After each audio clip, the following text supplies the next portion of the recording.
the knowledge they don't want you to have.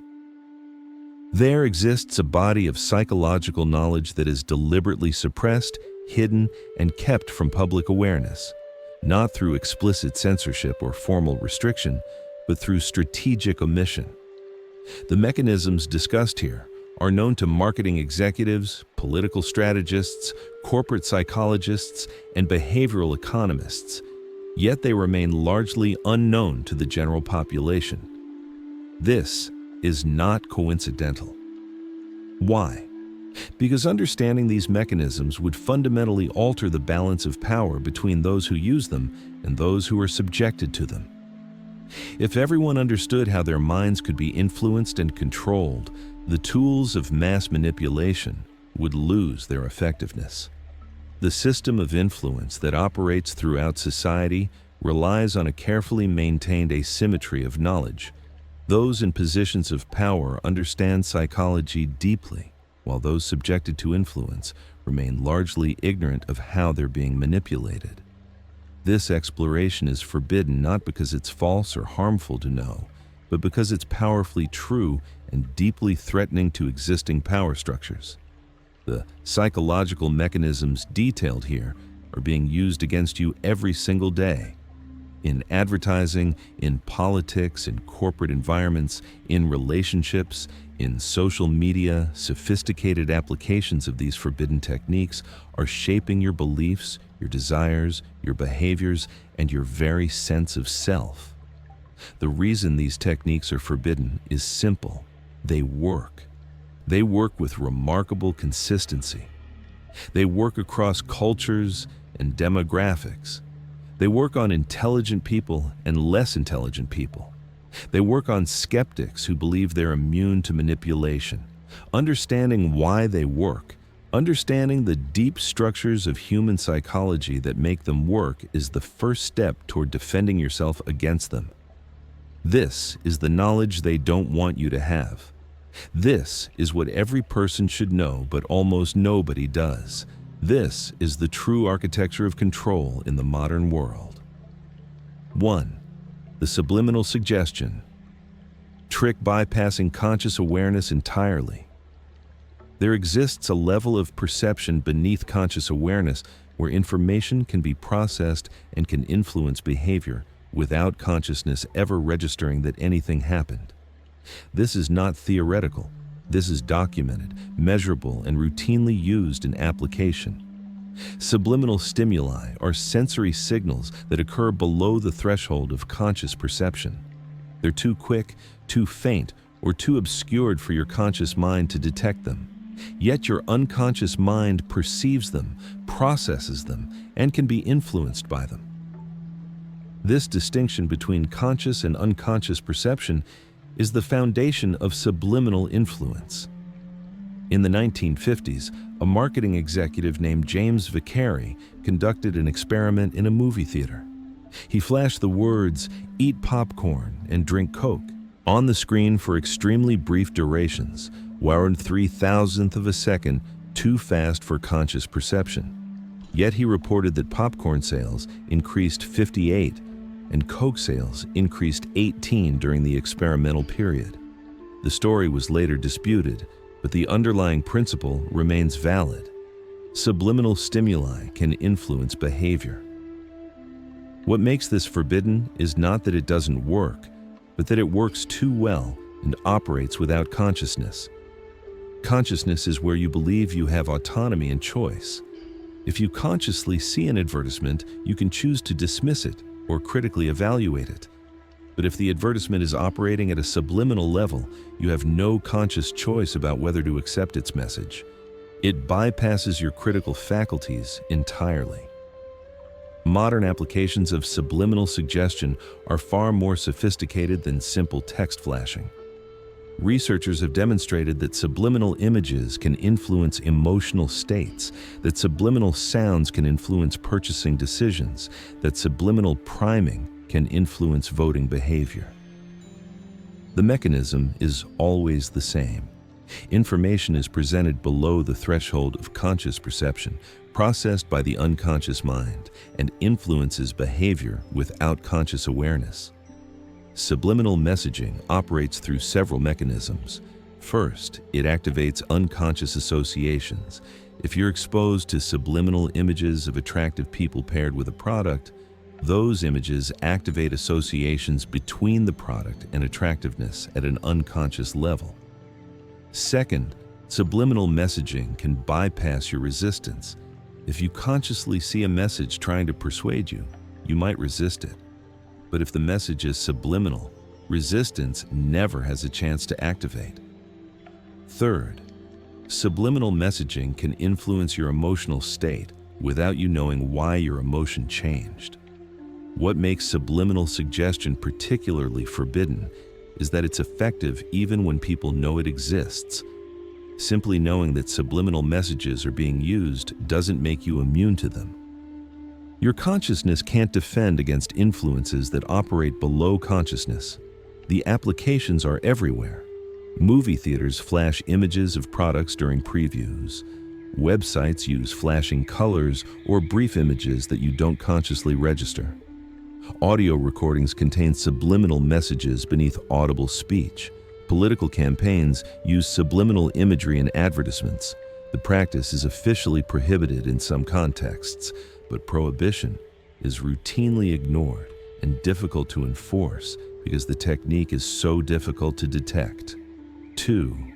The anchoring exploitation trick, establishing false baseline references. Anchoring is one of the most powerful cognitive biases, and understanding how to exploit it is one of the most forbidden applications of psychology. The mechanism is simple. Whatever number or reference point is established first in a negotiation or decision context becomes the baseline, from which all subsequent judgments deviate. The first anchor exerts disproportionate influence over the final outcome, even when the anchor is arbitrary or known to be irrelevant. What makes this forbidden is not the mechanism itself. Anchoring is well-documented psychology, but the systematic exploitation of it for unfair advantage. A sophisticated negotiator doesn't just use anchoring, they exploit it strategically.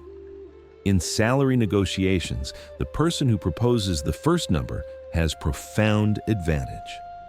If you propose a very high anchor, the final negotiated salary will be higher than if a lower anchor is proposed.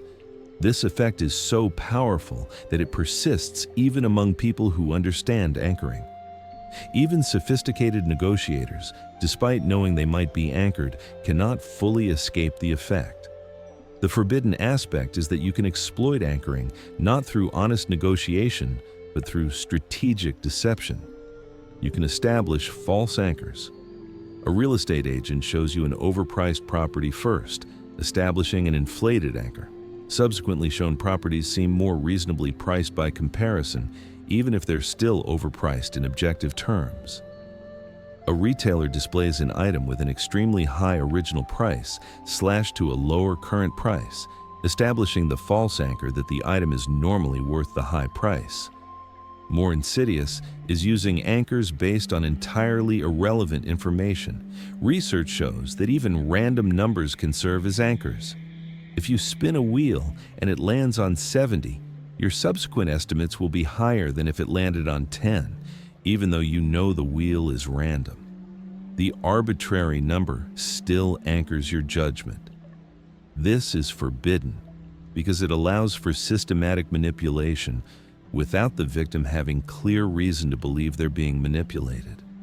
You're not lying about the product. You're not making false claims. You're simply establishing reference points that bias subsequent judgments in your favor. Applied systematically, anchoring exploitation can affect major life decisions. The way initial offers are framed in job negotiations can affect career trajectories. The way initial prices are presented in real estate can affect home purchases. The way initial requests are framed in relationships can affect boundaries and future patterns. What makes anchoring exploitation particularly forbidden is that education about the bias doesn't eliminate its effectiveness. Even people who thoroughly understand anchoring fall victim to it. The bias operates at a level that conscious understanding cannot fully override. 3. The scarcity illusion. Trick manufacturing urgency and artificial limitation. Scarcity, the perception that something is limited and might not be available in the future, triggers powerful psychological responses.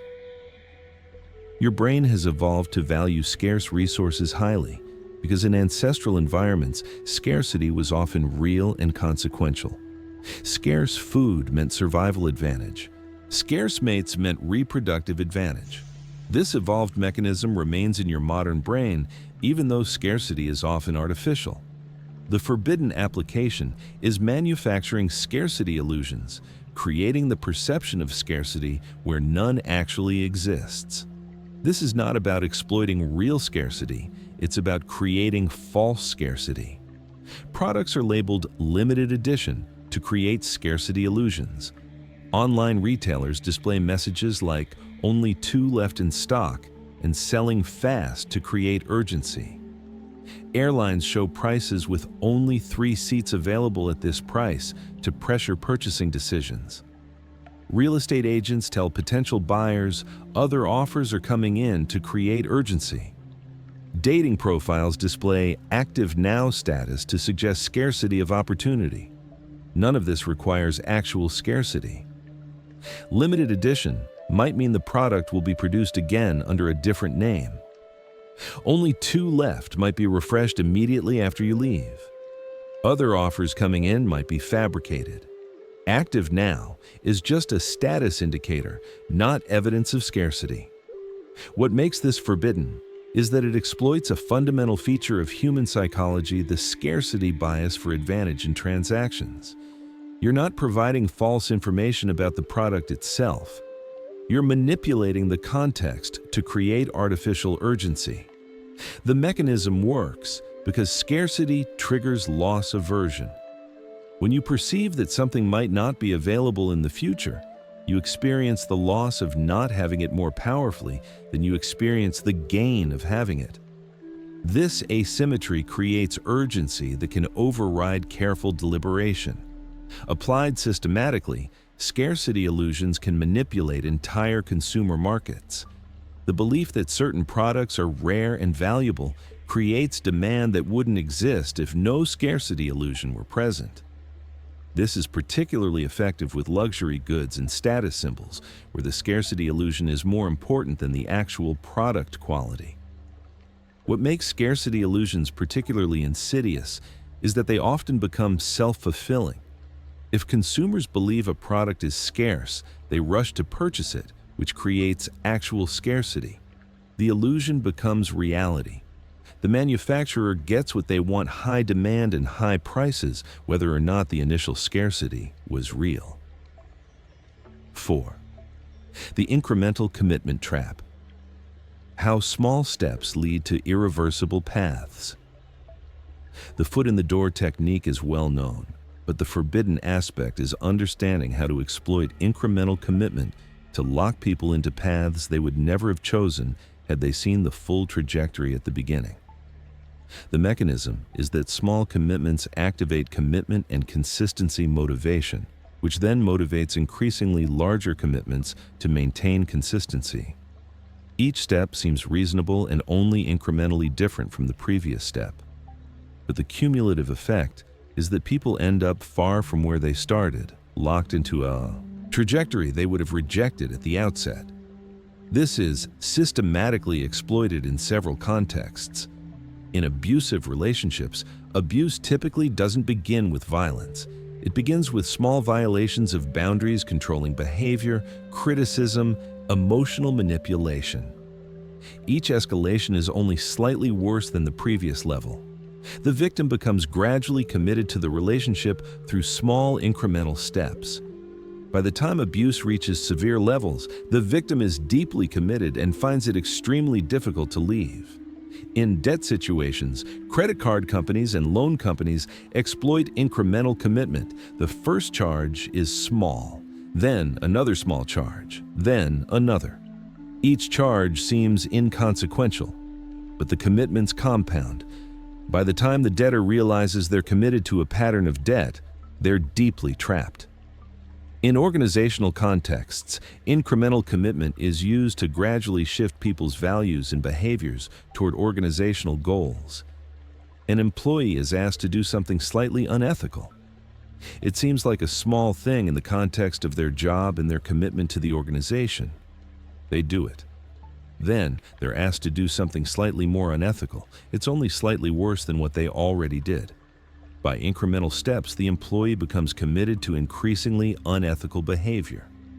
What makes this forbidden is that it exploits the natural psychological mechanism of commitment and consistency, which normally serves people well. Consistency between beliefs and behaviors usually indicates integrity. But when exploited through incremental commitment, consistency becomes a trap that locks people into paths they would have rejected if presented with the full trajectory. The forbidden knowledge is that this mechanism can be exploited without the person being aware they're being exploited. Each step seems reasonable. Each commitment seems justified. Only in retrospect does the person realize how far from their original values and intentions they've drifted. 5. The false equivalence. Trick making absurd claims seem reasonable through framing. In any debate or argument, the person who controls how the debate is framed has enormous advantage. False equivalence is a rhetorical technique that exploits this by presenting fundamentally different positions as though they were equally valid and equally supported by evidence. The forbidden application is using false equivalence to legitimize positions that don't deserve legitimacy. By presenting fringe positions alongside mainstream positions and treating them as equivalent, fringe positions gain undeserved credibility. This is routinely done in media. A credible scientist is presented alongside a fringe pseudoscientist, and both are given equal time and equal respect. The viewer is left with the impression that the two positions are equally valid and equally supported by evidence, when in fact one is supported by overwhelming consensus and the other contradicts established science. The false equivalence creates the illusion of legitimate debate where no actual debate exists in the scientific community. Political discourse exploits false equivalence constantly. Mainstream positions are presented alongside extreme positions, and both are treated as legitimate perspectives worth considering. The viewer is left with the impression that political disagreement is more fundamental and irresolvable than it actually is. What makes false equivalence forbidden is that it exploits the audience's trust and fairness. The audience assumes that if both positions are being presented in the same format and given equal time, they must be roughly equivalent in validity. The audience is not consciously aware that they're being manipulated through framing bias. False equivalence also exploits what's called the both sides fallacy, the assumption that truth must lie somewhere in the middle between two presented positions.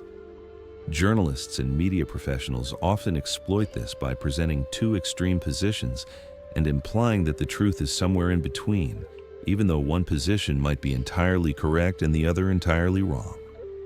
The forbidden knowledge is that this technique is so effective that it can make absurd claims seem reasonable simply through the way they're framed and presented. A claim that would be immediately rejected if presented alone becomes harder to dismiss when presented alongside a mainstream position and treated as equivalent. 6. The authority. Fabrication trick, creating false expertise. Credibility, authority. Bias, the tendency to defer to perceived experts, is a powerful influence mechanism, but the forbidden application is creating false authority where none actually exists. This is done through several techniques. Someone presents credentials they don't actually have. A doctor's white coat or stethoscope is displayed even if the person wearing it isn't actually a doctor. Testimonials are created from people who appear to be experts but are actually actors. Books are published with impressive titles and credentials to create the appearance of expertise. What makes this forbidden is that it exploits trust in authority without the authority being genuine. The audience assumes that if someone is presenting themselves as an authority, they must have legitimate credentials. The audience doesn't question the authority, because questioning authority is often seen as inappropriate or ignorant. This is systematically exploited in medical and health contexts. Someone presents themselves as a doctor or a health expert, even without legitimate credentials. People trust the authority and follow their recommendations. The recommendations might be harmful, but the authority bias causes people to follow them anyway. It's exploited in financial contexts. Someone presents themselves as a financial expert or investment advisor. People trust the authority and invest their money based on recommendations.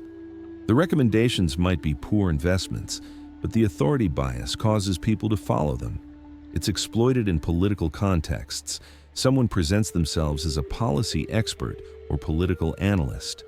People trust the authority and adopt political positions based on the person's recommendations.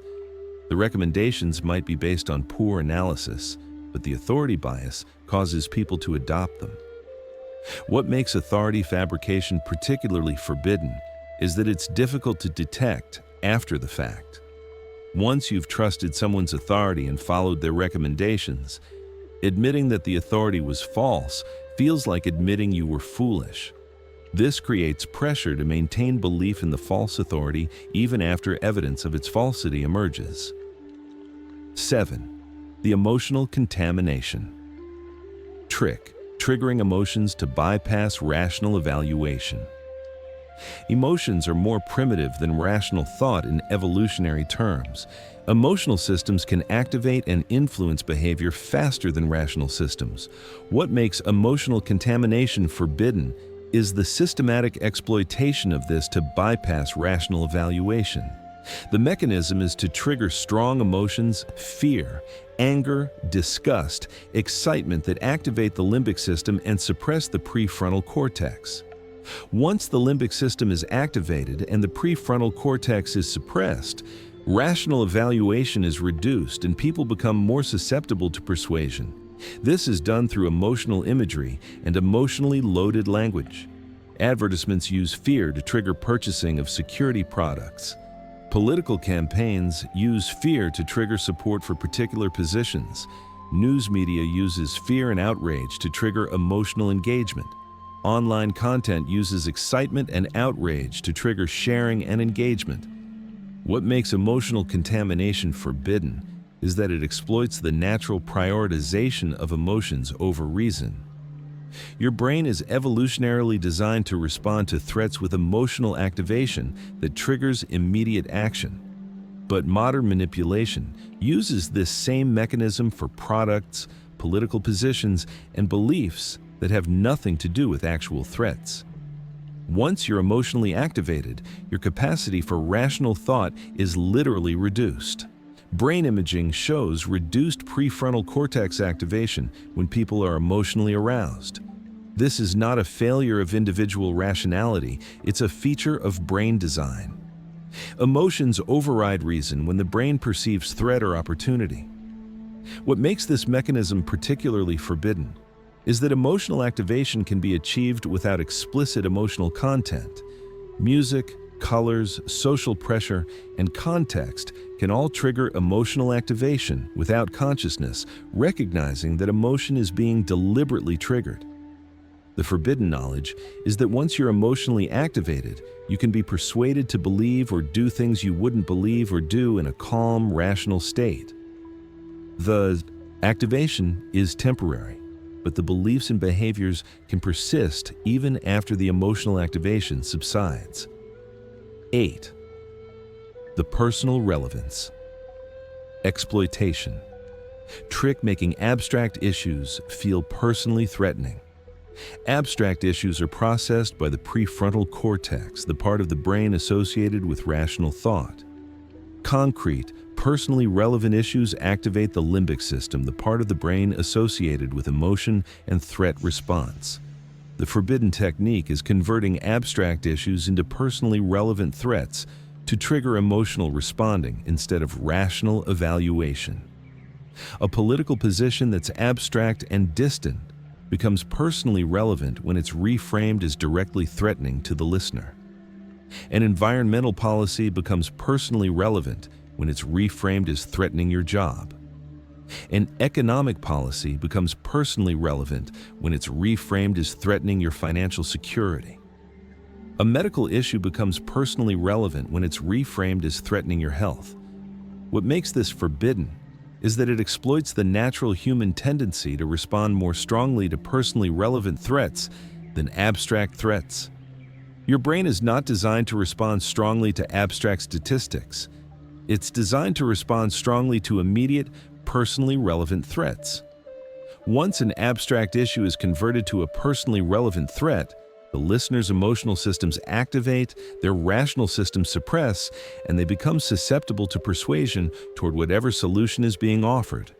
The solution might not actually address the threat, but the emotional activation is real regardless. This is routinely exploited by political campaigns. A campaign identifies abstract policy concerns that are important to voters, but don't activate strong emotions. The campaign then reframes these abstract concerns as personally threatening. The emotional activation increases dramatically. Support for the campaign's proposed solution increases because the emotional threat is now salient. It's exploited by corporations. A corporation identifies concerns about its practices, but these concerns are abstract and distant. The corporation reframes concerns about corporate practices as threats to the listener's job or financial security. The emotional activation increases. Support for the corporation's position increases. The forbidden knowledge is that this technique can be applied to almost any issue. By finding the personally relevant angle, any issue can be converted from abstract to emotionally charged. This conversion increases persuasibility dramatically. 9. The false cause. Inference trick, exploiting correlation to establish causation. Your brain is designed to detect patterns and infer causes. This is generally adaptive. Detecting real cause and effect relationships is valuable for survival and understanding the world. But this same mechanism can be exploited through false cause inference, presenting correlations as though they were causes. The forbidden application is deliberately exploiting the correlation-causation confusion to establish false causal relationships that serve whoever is promoting them. Products are marketed by showing correlations with desirable outcomes. A product is shown being used by attractive, successful people. The correlation between using the product and being attractive and successful is presented as causation. Using the product will make you attractive and successful. In reality, the correlation might be that attractive, successful people can afford the product, or the product company simply hired attractive, successful people to advertise their product. The causation the advertisement implies doesn't actually exist. Political positions are promoted through false cause inference. A statistic is presented showing correlation between two variables. The correlation is presented as though one variable caused the other. In reality, the correlation might be spurious, or a third variable might be causing both variables. But the false cause inference drives belief in the political position. Health claims are promoted through false cause inference. A substance is shown to be correlated with better health outcomes. The correlation is presented as causation. Consuming the substance will improve your health. In reality, people who consume the substance might differ in numerous other ways from people who don't consume it. Exercise, diet, income, access to health care. These other variables might be responsible for the health differences, but the false cause inference is persuasive regardless. What makes false cause inference forbidden is that it's extremely difficult for audiences to evaluate. Detecting true causation from correlational data requires understanding statistics and experimental design. Most people don't have this understanding. They see a correlation and naturally infer causation. The forbidden knowledge is that this natural inference can be exploited systematically. 10. The self-fulfilling prophecy. Exploitation. Trick. Creating expectations that guarantee their own fulfillment. The self-fulfilling prophecy is a well-known phenomenon. If people believe something will happen, Their belief influences their behavior in ways that increase the likelihood the predicted thing actually happens. The forbidden application is deliberately creating false expectations that become self-fulfilling. A student is told they're gifted and intelligent. This expectation influences how teachers treat the student, which influences the student's opportunities and effort, which influences actual performance. The student becomes intelligent not because of initial talent, but because the expectation was fulfilled. Conversely, a student is told they're not academically inclined. This expectation influences how teachers treat the student, which influences the student's opportunities and effort, which influences actual performance. The student becomes academically weak not because of initial lack of talent, but because the negative expectation was fulfilled. What makes this forbidden is that it's used to lock people into trajectories that serve others' interests but not their own. A person is labeled with a characteristic. The labeling creates expectations. The expectations create self-fulfilling prophecies. The person becomes what they were labeled as, not necessarily because they have inherent characteristics, but because the labeling created social conditions that guaranteed the label would become true. This is used systematically in organizational contexts. A new employee is told they're high potential or a performer. The expectation influences how they're treated, what opportunities they're given, what feedback they receive. The expectation becomes self-fulfilling. They actually perform better because of the social conditions created by the expectation. Conversely, another employee is told they're not a fit or not a performer. The expectation influences how they're treated, what opportunities they're given, what feedback they receive. The expectation becomes self-fulfilling. They actually perform worse because of the social conditions created by the expectation. The forbidden knowledge is that this mechanism can be used to systematically advantage some people and disadvantage others without any explicit unfairness or discrimination. The advantage or disadvantage is built into the expectations and social conditions created by those expectations. 11. The reciprocal debt implantation. Trick: creating obligation through manufactured gifts. The reciprocity principle. The obligation to return favors is so powerful that it can be manufactured through gifts. Once a gift is received, obligation is created, and this obligation can be exploited. The forbidden application is deliberately giving gifts not out of genuine generosity, but as an investment in future obligation. The gift is a transaction, not a gift. The giver expects return on the investment. This is done at scale in marketing. Free samples are not generously offered, they're strategically calculated to create obligation. Once a consumer receives a free sample and experiences the product, they feel obligated to purchase the product in return. The free sample is actually part of a transaction. It's done in relationships. A person gives gifts, does favors, provides support with the expectation that obligation will be created that can later be collected on. When the obligated person fails to reciprocate as expected, the gift giver feels betrayed and uses the gift giving as evidence of the obligated person's ingratitude or unfairness. It's done in organizational contexts. A manager does favors for an employee, offers special treatment, provides mentoring. The employee feels obligated to reciprocate through loyalty, extra effort, or willingness to compromise principles. The manager then exploits this obligation to extract advantage. What makes reciprocal debt implantation forbidden is that it exploits the reciprocity principle, which normally serves as a foundation for cooperation and trust. But when exploited through manufactured gifts, the principle becomes a tool for manipulation. The forbidden knowledge is that obligation created through manufactured gifts is often experienced as genuine obligation. The obligated person might not realize the gift was part of a manipulation strategy. They experience their obligation as genuine gratitude and fairness, but they're actually caught in a manipulation that uses natural reciprocity against them. 12. The normalization of deviance. Trick how boundaries erode through incremental steps. Normalization of deviance is a psychological process where behavior that was initially perceived as deviant or inappropriate gradually becomes normalized through repeated exposure and incremental boundary erosion. What begins as clearly inappropriate becomes routine and accepted through a series of small steps that each seem reasonable in context. The forbidden application is deliberately using normalization of deviance to shift boundaries in ways that serve the boundary shifter, but not the person whose boundaries are being shifted.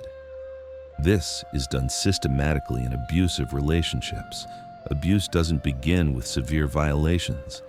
It begins with small boundary violations that are easy to rationalize. A partner makes a controlling comment, it's presented as caring. A partner isolates you slightly, it's presented as quality. Time together. A partner criticizes your appearance, it's presented as helpful feedback. Each violation is only slightly beyond the previous boundary. Each violation seems reasonable in context, but through incremental steps, severe boundary violations become normalized. By the time the abuse reaches severe levels, the victim's sense of what constitutes reasonable treatment has been systematically altered.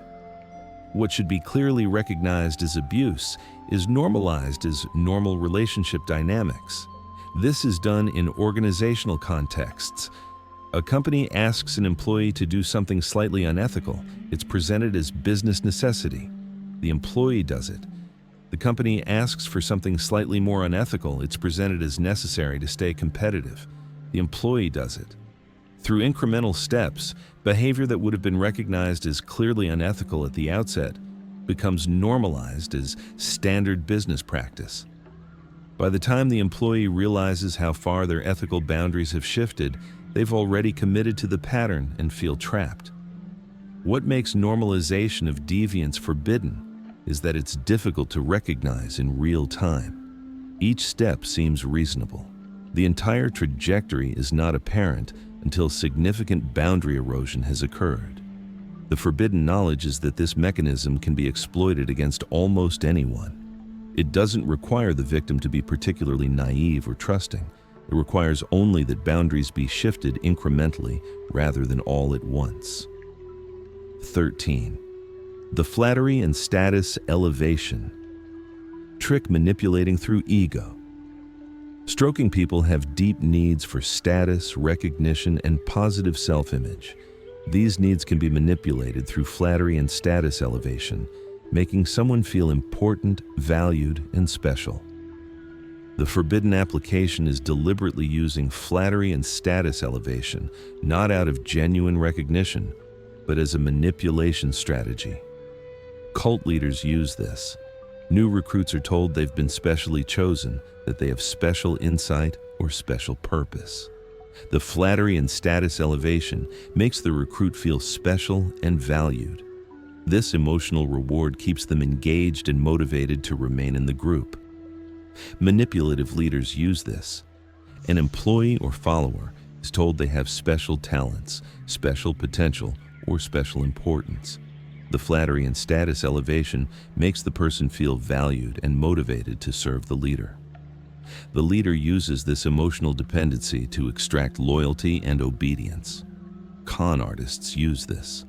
A victim is flattered and made to feel special and important. The victim feels valued in ways they might not feel in their normal life. This emotional need keeps the victim engaged with the con artist, making them vulnerable to the eventual con. What makes flattery and status elevation forbidden is that it exploits genuine human needs. People need to feel valued and to have their status recognized. This is not pathological, it's a normal human need. But when exploited through inauthentic flattery and status elevation, the mechanism becomes a manipulation tool. The forbidden knowledge is that this technique is effective precisely because the flattery feels authentic from inside the relationship. The person being flattered doesn't recognize it as inauthentic manipulation. They experience it as genuine recognition and valuing. They're unaware that they're being manipulated because the manipulation feels like authentic relationship. 14. The information withholding trick. Controlling through selective information. Access. Information is power. By controlling what information people have access to, you control what they can decide about, what they can believe, and what they can do. The forbidden application is systematically withholding information to maintain control. This is done in authoritarian systems. Information is restricted to maintain state control. Citizens have access only to information the state allows them to have access to. Without access to alternative information, citizens cannot make informed judgments about their government or their lives. The state maintains control through information restriction. It's done in corporate contexts. Employees are given information on a need-to-know basis. Only information necessary for their specific job is provided. By restricting information, employees have limited understanding of organizational decisions and limited ability to question decisions or suggest alternatives. It's done in abusive relationships. An abusive partner restricts the victim's access to information, limiting communication with others, limiting access to news and media, limiting access to education. By restricting information, the victim's understanding of normal relationships and normal treatment is limited. The victim cannot compare their experience to others and recognize abuse. What makes information withholding forbidden is that it maintains power imbalances by preventing people from having the information necessary to challenge power. The forbidden knowledge is that information restriction is one of the most effective forms of control. It doesn't require overt force or explicit threats. It simply requires maintaining people in ignorance about their options and their alternatives. 15. The manufactured urgency trick. Creating time pressure to suppress deliberation. Time pressure affects decision-making quality. Under time pressure, people rely more on heuristics and biases, engage in less deliberation, and make decisions they might not make with more time. The forbidden application is deliberately creating false time pressure to suppress deliberation and increase susceptibility to persuasion. Act now or miss out. Limited time offer. Deadline approaching. Only available today. These create urgency that suppresses deliberation. The decision maker doesn't have time to carefully evaluate alternatives. The decision maker doesn't have time to gather additional information. The decision maker doesn't have time to consult with others. Under time pressure, the decision maker is forced to make a quick decision. This is systematically exploited in sales and marketing. A car salesman tells you that another buyer is interested in the car and they need your decision today. The time pressure suppresses deliberation. You make a quick decision about a major purchase without fully evaluating your options. It's exploited in political contexts. A campaign tells voters they need to decide today about a political candidate or position. The time pressure suppresses deliberation. Voters don't have time to gather information or carefully evaluate candidates and positions. They make quick political decisions under time pressure. It's exploited in relationship contexts. A person tells you they need to know your commitment immediately. The time pressure suppresses deliberation. You don't have time to carefully evaluate the relationship or the implications of the commitment. You make a quick relationship decision under time pressure. What makes manufactured urgency forbidden is that it prevents informed decision-making. The person creating the urgency benefits from poor decision-making. The person making the decision is harmed by the urgency. The forbidden knowledge is that manufactured urgency is one of the most effective suppression techniques. When under time pressure, people are far more susceptible to persuasion and far more likely to make decisions they later regret. 16. The identity-based manipulation. Trick, weaponizing self-concept for behavioral control. People have a deep need for consistency with their self-concept. If you can manipulate someone's self-concept, you can manipulate their behavior. The forbidden application is deliberately altering someone's self-concept to make them behave in ways that serve your interests, but not theirs. This is done through labels and categorization. Someone is labeled as a particular type of person: creative, athletic, intelligent, ethical, caring. The label becomes part of their self-concept. Once internalized, the label influences behavior. A person labeled as ethical will behave more ethically to maintain consistency with the label. A person labeled as creative will behave more creatively to maintain consistency with the label. This can be exploited. Someone is labeled as the leader or the responsible one. To maintain consistency with this label, they take on increasing responsibility and leadership, even when it's not in their interest to do so. Someone is labeled as the peacemaker or the loyal one. To maintain consistency with the label, they maintain peace or loyalty even when it conflicts with their own well-being. It's exploited in organizational contexts. Employees are given labels within the organization: team player, go-getter, reliable. The labels become part of their professional identity. To maintain consistency, they behave in ways consistent with the labels, even when it's not in their interest. What makes identity-based manipulation forbidden is that it exploits the natural human need for self-consistency. This need normally serves well. Self-consistency promotes integrity and reliability. But when exploited, it becomes a tool for maintaining behavioral control. The forbidden knowledge is that once a label is internalized and becomes part of someone's self-concept, they will engage in substantial effort to maintain consistency with that identity. You can manipulate behavior through identity manipulation without ever explicitly telling someone what behavior you want. 17.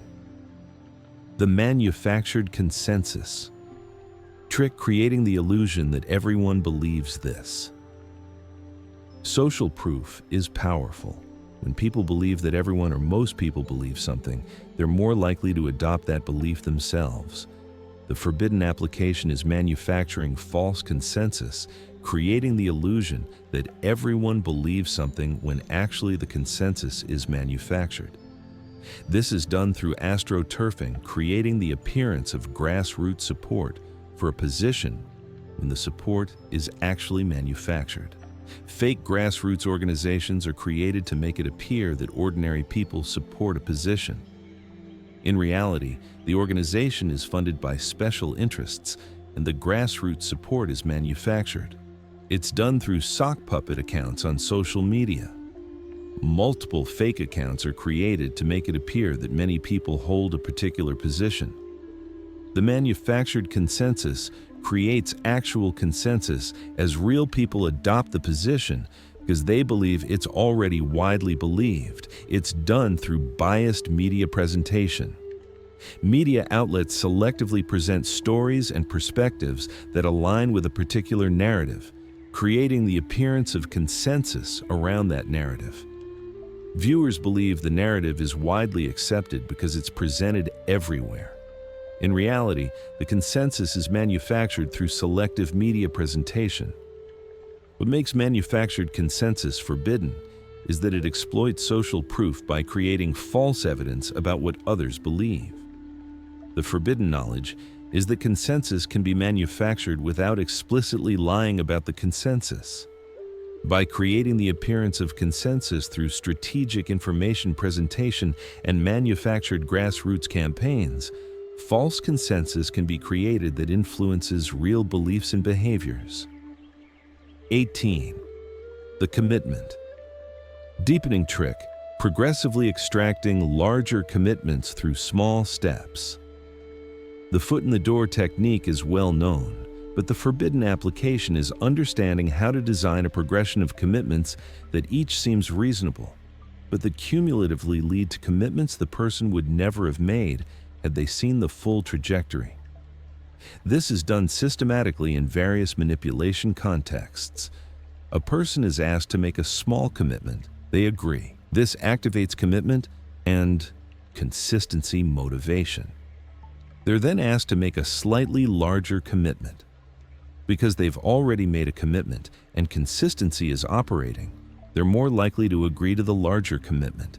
This continues, with each commitment being slightly larger than the previous one. By the time the person realizes how large their commitment has become, they're deeply committed, and consistency motivation makes backing out difficult. This is exploited in sales. A customer is asked to commit to attending a free seminar. They attend. They're asked to commit to purchasing a low-cost product. They purchase. They're asked to commit to purchasing a higher-cost product. They purchase. Through incremental commitments, customers end up investing substantially in products they might not have purchased had they been presented with the full cost at the outset. It's exploited in relationship contexts. Someone is asked to go on a date. They agree. They're asked to commit to an exclusive relationship. They agree. They're asked to commit to moving in together. They agree. Through incremental commitments, someone ends up in a relationship far more committed than they would have chosen had they seen the full trajectory at the outset. What makes commitment deepening forbidden is that it exploits the natural psychological mechanism of commitment, which normally serves well. Commitment to goals in relationships is generally healthy, but when exploited through design progressions of commitments, it becomes a tool for manipulation. The forbidden knowledge is that this technique can be designed to lead almost anywhere. By carefully designing the progression of commitments, a manipulator can lead someone to make commitments they would never have made if presented with the full trajectory. 19. The comparative deprivation trick, making people feel less fortunate to increase susceptibility. Satisfaction and dissatisfaction depend not on absolute conditions but on comparison. People feel satisfied or dissatisfied based on how their conditions compare to reference groups. The forbidden application is deliberately manipulating reference groups to create dissatisfaction that can then be exploited. Someone is living contentedly with their current life circumstances, but they're exposed to people with better circumstances. Their reference group shifts upward. Suddenly, their current circumstances seem inadequate by comparison. They experience deprivation not because their circumstances actually changed, but because their reference group changed. This is done in marketing. Marketing campaigns show aspirational lifestyles and possessions. These become reference groups. Consumers compare their current lives to these aspirational reference groups. Their current lives seem inadequate by comparison. They feel dissatisfied. The dissatisfaction creates motivation to purchase products to try to reach the aspirational reference group. It's done in political contexts. Political campaigns highlight how well off other groups are or how much better things are in other places. These become reference groups. People compare their circumstances to these reference groups. Their circumstances seem inadequate by comparison. They feel resentful. The resentment creates susceptibility to political messaging that promises to address the perceived inequality. What makes comparative deprivation forbidden is that it creates dissatisfaction artificially by manipulating reference groups. The person's actual circumstances haven't changed, but their satisfaction has decreased through reference group manipulation. The forbidden knowledge is that this technique can create powerful dissatisfaction and resentment that can be exploited toward almost any end. By deliberately manipulating what reference groups people compare themselves to, their satisfaction or dissatisfaction can be controlled. 20. The cognitive depletion. Exploitation trick, making decisions when mental capacity is lowest. Cognitive capacity varies throughout the day and is depleted by decision-making and mental exertion. The forbidden application is deliberately timing persuasion and decision requests for when cognitive capacity is lowest and judgment is most compromised. Late in the day, after sustained mental exertion, cognitive capacity is depleted. Deliberation is reduced. Reliance on heuristics and automatic thinking increases. Susceptibility to persuasion increases. Critical evaluation is reduced. This is exploited in organizational contexts. Important decisions are made late in the day when executives' cognitive capacity is depleted. The decisions made under cognitive depletion are likely different from decisions made when cognitive capacity is high. It's exploited in sales and negotiations. Salespeople push for conclusions late in the day or after sustained negotiation, when the other party's cognitive capacity is depleted and critical evaluation is reduced. It's exploited in political contexts.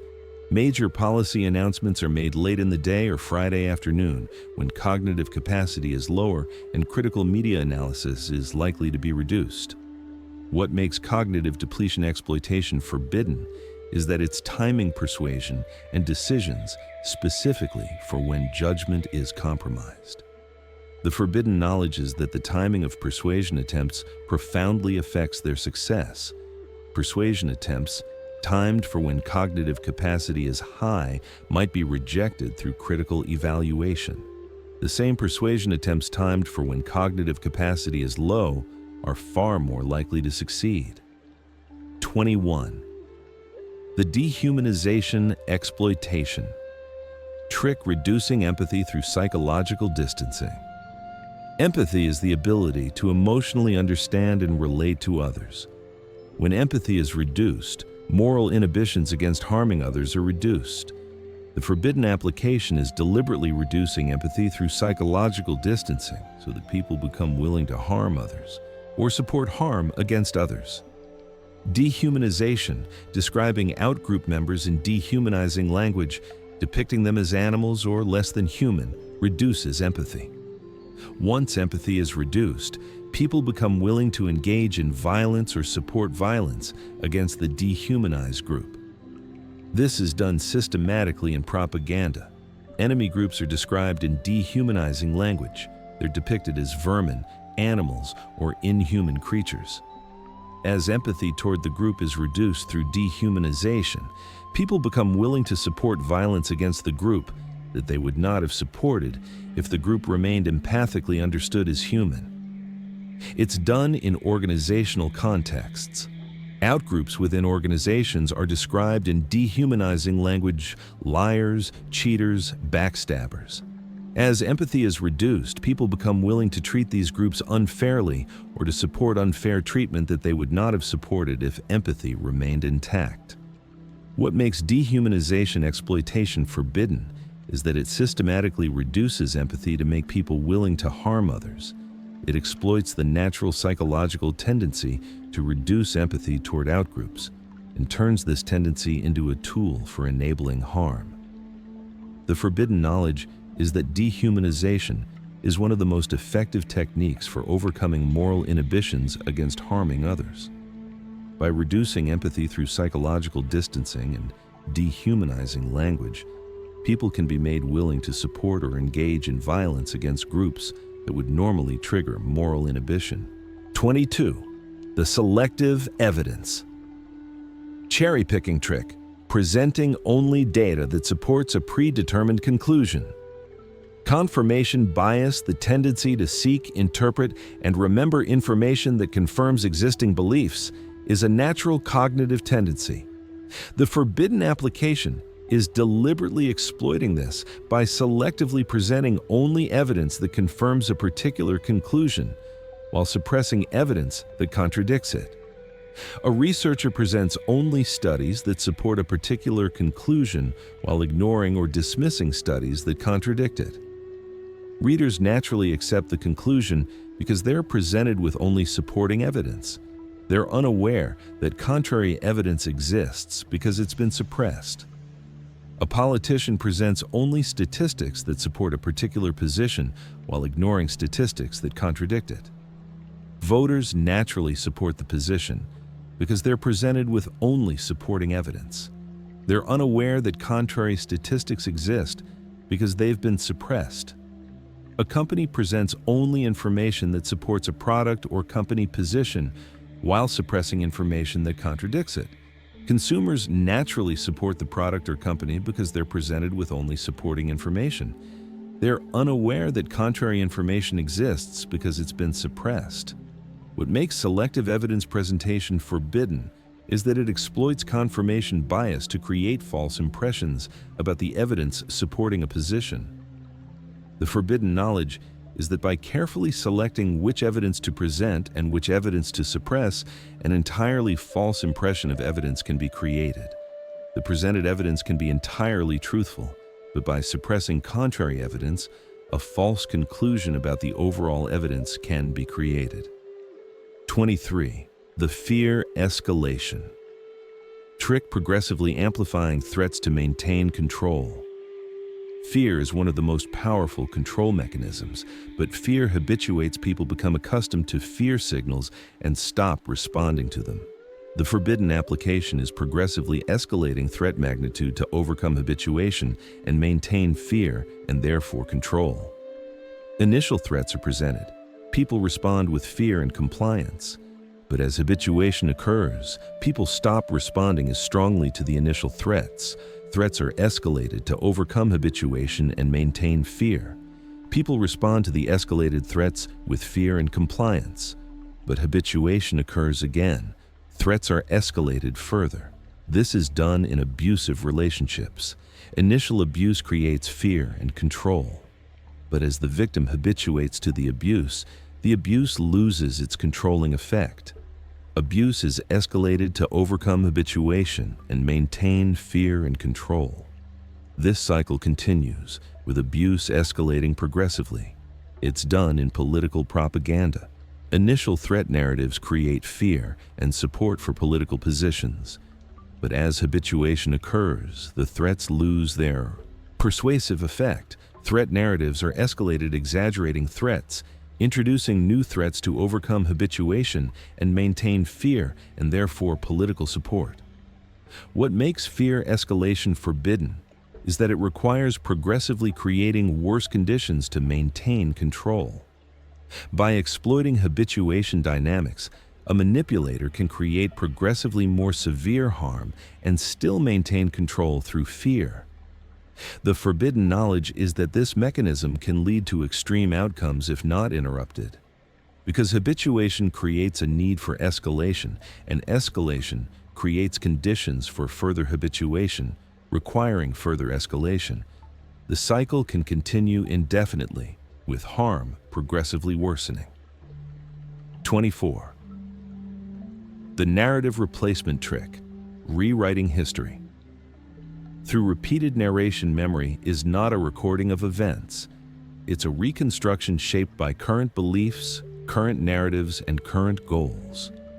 The forbidden application is deliberately replacing accurate historical narratives with false narratives by repeating the false narrative until it replaces the accurate memory. False narratives are repeated extensively. Hearing the false narrative repeatedly makes it more cognitively available. The cognitive availability of the false narrative makes it feel more true. This is called the illusion of truth effect. Eventually, the false narrative becomes the remembered narrative, replacing the accurate historical narrative. This is done at political and national levels. Official narratives are presented repeatedly about historical events. These official narratives become the remembered history. Alternative narratives are suppressed. Eventually, most people remember the official narrative and forget or reject the alternative narratives that might be more accurate. It's done in organizations. An organization presents a narrative about its history or its values. The narrative is repeated extensively. Eventually, the narrative becomes the remembered organizational history. Events that contradict the narrative are forgotten or reinterpreted to fit the narrative. It's done in relationships. A person presents a narrative about shared history. The narrative is repeated extensively. Eventually, both people remember the narrative is accurate, even if it contradicts what actually happened. What makes narrative replacement forbidden is that it doesn't require falsifying new information. It simply requires repeating a false narrative until it replaces accurate memories. The forbidden knowledge is that historical narratives are remarkably malleable. By controlling what narratives are repeated and suppressing alternative narratives, the history that people remember can be substantially altered from what actually happened. 25. The psychological capture trick, embedding yourself in someone's decision-making apparatus. The ultimate forbidden technique is becoming so embedded in someone's psychological and decision-making apparatus that they can't make decisions without you. This is psychological capture, making someone dependent on you for their sense of reality, their decision-making, their emotional well-being. This is done systematically in cult contexts. A charismatic leader becomes the reference point for reality. Members' decisions are made based on what the leader would want. Members' emotional well-being is dependent on the leader's approval. Members can't make decisions or feel emotionally well without the leader's presence or guidance. It's done in abusive relationships. An abusive partner becomes the reference point for reality. The victim's decisions are made based on what the abuser would approve of. The victim's emotional well-being is dependent on the abuser's mood and approval. The victim can't feel emotionally well without the abuser's presence. It's done in organizational contexts. A manager or leader becomes the reference point for reality for subordinates. Subordinates' decisions are made based on what the leader would want. Subordinates' emotional well-being is dependent on the leader's approval. Subordinates can't feel emotionally well without the leader's presence or approval. What makes psychological capture forbidden is that it represents the ultimate loss of autonomy. The captured person is no longer making autonomous decisions. They're making decisions based on what someone else would want. Their sense of reality is defined by someone else. Their emotional well-being is dependent on someone else. The forbidden knowledge is that psychological capture can be created through the combined application of multiple manipulation techniques. By repeatedly using identity-based manipulation, emotional manipulation, isolation, dependency creation, and other techniques, someone can be psychologically captured, embedded into someone else's decision-making apparatus to the point that autonomous decision-making becomes nearly impossible. The integration, how these forbidden tricks work together. The 25 forbidden techniques are not used in isolation. They work together, creating a comprehensive system of influence and control. Understanding how they integrate reveals the full architecture of manipulation. First, emotional contamination, trick 7, and arousal misattribution, trick 14, create emotional states. Second, personal relevance exploitation, trick 8, makes abstract issues emotionally relevant. Third, anchoring exploitation, trick 2, establishes false baseline references. Fourth, scarcity illusion, trick 3, creates artificial urgency. Fifth, manufactured consensus, trick 17, creates the appearance of social proof. Sixth, false equivalence, trick 5, legitimizes questionable positions. Seventh, manufactured urgency, trick 15, suppresses deliberation. Eighth, cognitive depletion exploitation, trick 20, further compromises judgment. By the time someone is exposed to this sequence of techniques, their emotional systems are activated. Their deliberative capacity is compromised, false. References have been established. They believe urgency exists. They believe many others hold a position. They believe the position is legitimate and their cognitive capacity is depleted. Then, identity-based manipulation, trick 16, associates the position or behavior with the person's identity. Commitment deepening, trick 18, progressively increases commitment. Self-fulfilling prophecy exploitation, trick 10, locks the person into the predicted trajectory. By this point, the person has adopted the position not because they carefully evaluated evidence, but because they were exposed to a sequence of manipulation techniques designed to suppress deliberation while triggering emotional responding. Importantly, the subliminal suggestion, trick 1, might be operating underneath all of this, influencing the person below conscious awareness. Authority fabrication, trick 6, might be presenting false experts to legitimize the position. Reciprocal debt implantation, trick 11, might be creating obligation toward those promoting the position. If the person questions the position, false cause inference, trick 9, reframes correlations as causes. If they try to find contrary evidence, selective evidence cherry-picking, Trick 22 ensures they find only supporting evidence. If they try to remember why they disagreed initially, narrative replacement, trick 24, has already replaced their initial memories with new narratives. Eventually, normalization of deviance, trick 12, has shifted their boundaries so far that positions they would have initially rejected seem normal and reasonable. Comparative deprivation, trick 19, has created dissatisfaction with their current situation, making the promoted position seem like the solution. Flattery and status elevation, trick 13, has made them feel special and valued for adopting the position. If they're exposed to information that contradicts the position, information withholding, trick 14, might have limited their access to alternative information. Dehumanization exploitation, trick 21, might have reduced empathy toward people who hold contrary positions. Fear escalation, trick 23, might have made them afraid of contrary positions. If they try to remain independent, incremental commitment trap, trick 4, has already locked them into trajectories they can't easily escape. The integration of all 25 forbidden techniques creates an extraordinarily powerful system of influence and control. A person exposed to this integrated system has limited possibility of resistance.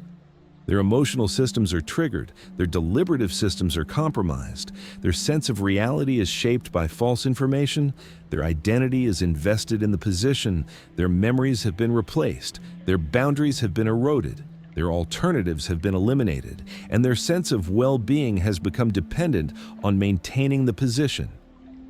The individual techniques are powerful, but integrated into a system, they become extraordinarily difficult to resist. The defense. Recognizing and resisting forbidden techniques. Understanding that these forbidden techniques exist is the first step toward defense, but understanding alone is insufficient. These techniques operate automatically, often outside conscious awareness. Conscious knowledge doesn't automatically prevent them from being effective. Defense requires several strategies. First, awareness of your cognitive vulnerabilities. Understand that you're vulnerable to all of these techniques. Intelligence, education, and critical thinking skills don't make you immune. You're vulnerable because these techniques exploit the fundamental architecture of human cognition. Second, slowing down decision-making. These techniques work best under time pressure and with limited deliberation. By deliberately slowing down important decisions, you create space for more deliberate processing. Force yourself to postpone major decisions, sleep on them, gather additional information, consult with others. Third, seeking alternative perspectives. These techniques work by controlling information and narrative. By deliberately seeking out alternative perspectives and contrary information, you can identify when selective evidence presentation or narrative replacement is occurring. Fourth, monitoring your emotional state. When you notice strong emotional activation, recognize that your deliberative capacity is reduced. Notice whether your emotions are triggered by the situation itself, or whether they're being deliberately triggered by techniques like emotional contamination or fear escalation. Fifth, questioning authority. Don't automatically defer to authority. Verify credentials. Seek alternative experts. Consider whether authority is being fabricated. Sixth, monitoring your commitments. Notice how your commitments are increasing. Are you gradually committing to larger and larger things? Recognize when incremental commitment trap might be occurring. Seventh, protecting your sense of reality. Your sense of reality is the foundation of good decision-making. Protect it by questioning narratives, seeking alternative information, and remaining skeptical of everyone believes this claims. Eighth, maintaining autonomy in decision-making. Recognize when your decisions are being made based on what someone else wants versus what you actually want. Maintain space for your own judgment and your own values in decision-making. Ninth, Cultivating humility about your knowledge. Recognize that you might be wrong. Recognize that you might be influenced by techniques you're not aware of. This humility makes you less vulnerable to confirmation bias and narrative replacement. 10th, maintaining connection with people outside particular systems. Isolation makes people vulnerable to psychological capture. Maintaining connections with people outside systems you're embedded in provides outside perspective and connection to reality. Conclusion: the forbidden knowledge and your future. The 25 forbidden psychology tricks exist. They're not theoretical. They're actively being used right now to influence your beliefs, your behaviors, your purchases, your political positions, your relationships, and your sense of reality. You're not being manipulated because you're stupid or weak. You're being manipulated because these techniques exploit the fundamental architecture of human cognition. You're vulnerable because you have a brain that's designed to take shortcuts, to rely on heuristics, to respond emotionally to threats, to maintain consistency with your identity, to make sense of reality through narrative. The knowledge that these techniques exist is forbidden because it would fundamentally alter the balance of power. If everyone understood these techniques, the techniques would lose effectiveness. The system of influence that operates throughout society relies on asymmetry of knowledge. Those in power understand these techniques and apply them systematically, while those without power remain largely ignorant. But now you know. You understand that your sense of control is partial and your autonomy is constrained by forces you might not be aware of. You understand that your beliefs might not be authentically held. They might be implanted through manipulation. You understand that your feelings might not be genuine responses to the world. They might be deliberately triggered. This knowledge is uncomfortable. It's disorienting. It challenges your sense of being in control of your own mind and your own life. But it's also liberating. Because once you understand these mechanisms, you can defend yourself against them. You can notice when they're being applied. You can slow down your decisions to resist artificial urgency. You can seek out contrary information to resist narrative replacement. You can question whether your emotions are genuine or deliberately triggered. You might not be able to escape all influence. The techniques are too sophisticated and too pervasive. But you can increase your awareness. You can increase your resistance. You can maintain more autonomy in your decision-making and your belief formation. The forbidden knowledge is out there. You now have access to it. What you do with it is up to you.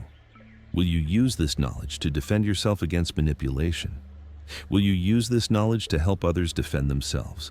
Or will you keep this knowledge to yourself while others remain subject to forces they don't understand? The choice, ultimately, is yours. But make no mistake, the manipulation continues whether you're aware of it or not. The forbidden techniques are being applied systematically to shape your reality, your beliefs, and your behaviors. The question is not whether you're being influenced. The question is whether you're aware of the influence, and now you are.